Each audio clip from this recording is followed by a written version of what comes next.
Hello, Mr. Raghav. My name is Anisha from Group 1. I'm here today with my group mates Foo Jing Ying, Muhammad Zain, and Khoo Wen Lin. The company that we chose to emerge as a leading company in sustainability and in ever changing demographic demand around the world is Disney. Disney is one of the best entertainment company as it inspires people around the world through the power of unparalleled storytelling. The objective of this poster is to make sure that Disney becomes the market leader in the entertainment industry. I shall pass the floor to Foo Jing to elaborate on the situational analysis. My name is Foo Jing, and I'll be presenting the situational analysis. So the first tool has been used to analyze the amusement park industry is the Michael Porter 6 forces. First of all, the intensity of the rivalry in the amusement park industry is low due to the high consumer demand for theme parks, especially after the COVID-19 pandemic, low barrier to leave the market, and also the high barrier to enter the market.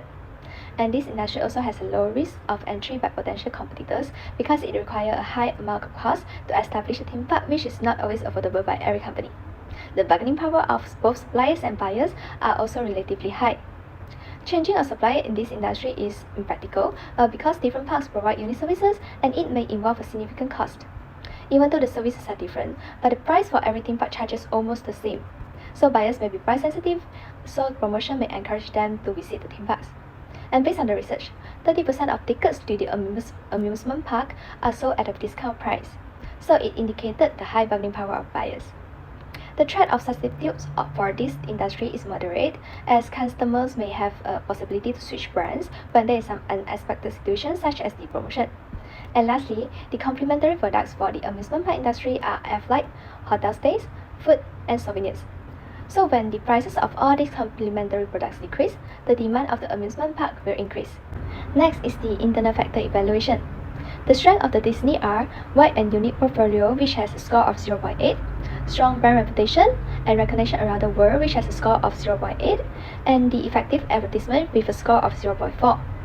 And the weaknesses of the Disney are the strong dependence on the North America on income with a score of 0.2, racism controversy with a score of 0.2, and also more attrition due to the COVID-19 pandemic which also has a score of 0.2. And the total IFE score for Disney is 2.6, which indicated that this company is performing rather well, but there is still room for development. And next is the external factor evaluation. Opportunities for Disney are the rising of demand for the online streaming services with a score of 0.8, the global expansion with a score of 0.8, and also the strategy acquisition with a score of 0.6. Some of the threats for the Disney are the new entry of competitors with a score of 0.8, cybersecurity with a score of 0.1, and the digital piracy with a score of 0.2. So the total EFP score for the Disney is 3.3, which indicated that this company can avoid missing out the business opportunities and also perform rather well in avoiding threats. And next is the competitive profile metrics. So we are comparing Disney with its two main competitors in the amusement park industry, which are Warner Bros. And the Universal Studio.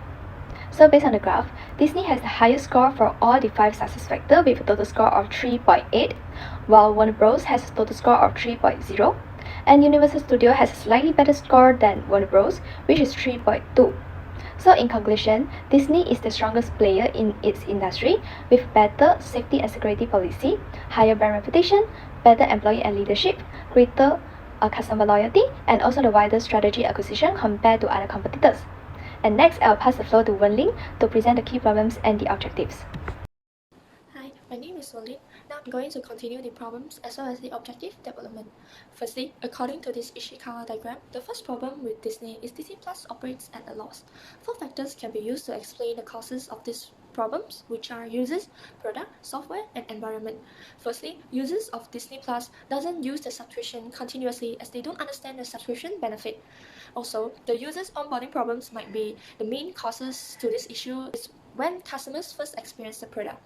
Next, content that is available on Disney Plus is limited, as Disney Plus only streams Disney movies, which are the family-friendly movie. On top of that, due to the poor compression technology by Disney, it causes the streaming of the platform were in low quality, which might lead to users cancelling subscription.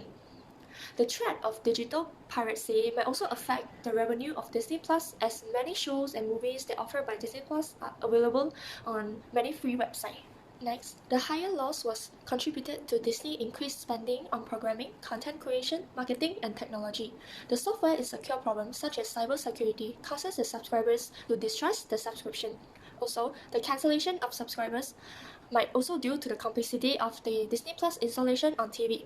They require additional subscription if the subscribers wanted to use the functions such as ESPN Plus and Hulu channel.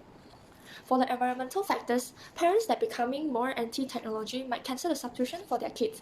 On top of that, the series streaming platform is considered mature in the market, and undoubtedly, consumers have grown comfortable with their current purchasing decision and simply do not want to change to other platforms.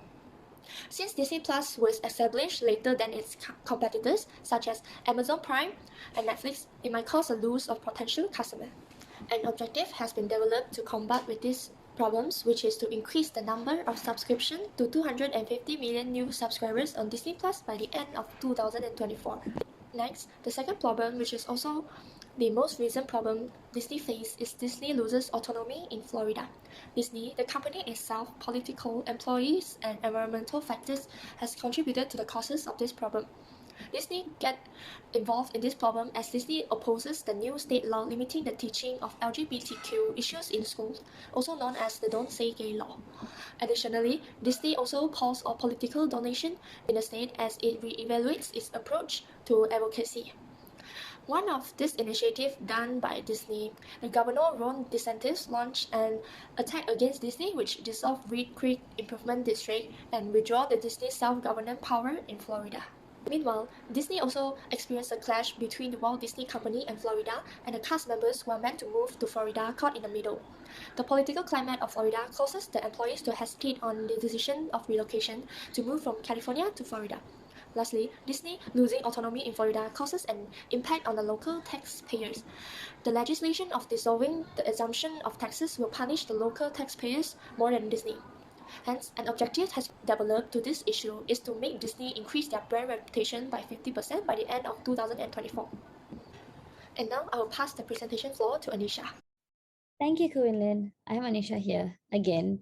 And now I'm going to touch on the two matrices that we used to come up with strategies. There were two matrices that we used to come up with 4 different strategies for Disney.